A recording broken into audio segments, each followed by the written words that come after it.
Today I'll be breaking down a baseball pitch for my biomechanics class, and I'll be explaining different phases of the pitch and how they relate to kinesiology and biomechanics. So a baseball pitch is a complex movement that relies on coordination throughout the entire kinetic chain. It consists of 6 main phases: the wind-up phase, the stride, arm cocking, acceleration, deceleration, and the follow-through. Each of these phases requires specific muscle actions to generate force, transfer energy, and control movement. So this is going to be my pitch. This is what we're going to go off of. And for reference, this is pitching at the pro level. These guys get paid millions of dollars to throw a ball. So we probably should pay attention to what they're doing, right? So the windup is going to be the first phase. And this is where I shift my weight onto my back leg and begin my leg kick, which is simply lifting my lead leg toward my chest. My hip flexors contract concentrically to raise my front leg, while the glute medius of my stance leg and my core muscles contract isometrically to maintain balance and pelvic stability. The second phase is the stride. Here I drive toward my target using triple extension of my stance hip, knee, and ankle. The gluteus maximus extends the hip, the quads extend the knee, and the gastroc soleus plantar flex the ankle. These concentric contractions generate force that travels upward through the kinetic chain.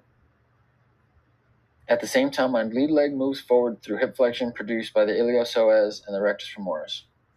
As this happens, my throwing arm abducts and begins externally rotating as my hands separate, while my obliques begin rotational stabilization of the trunk.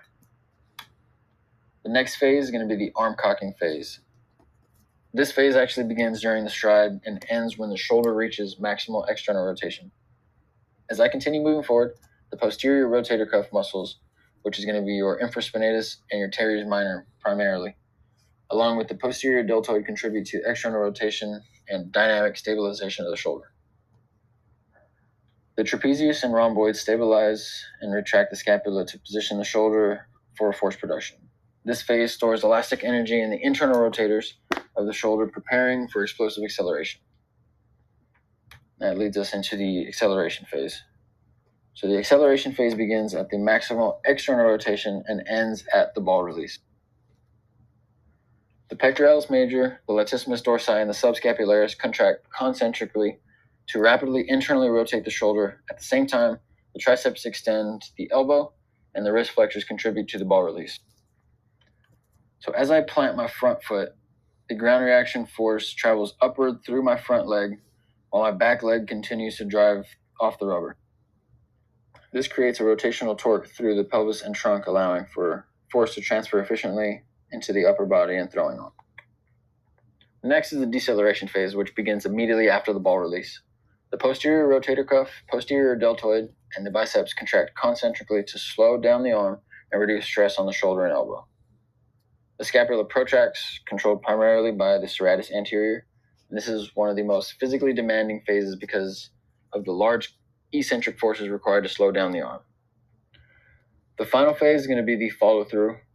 The trunk continues flexing forward while the lower body stabilizes and the back leg swings forward to help absorb rotational forces and restore balance. This allows the body to safely dissipate the energy generated during the pitch. Energy begins before finally reaching the ball. Pitching at a high level depends on proper timing, sequencing, and coordination, not just on strength. Any weakness, mobility restriction, or mechanical insufficiency in one part of the kinetic chain can increase stress on other segments, especially the shoulder and elbow. Pitching is a full body movement that depends on the entire kinetic chain working together to produce a powerful, efficient, and controlled release.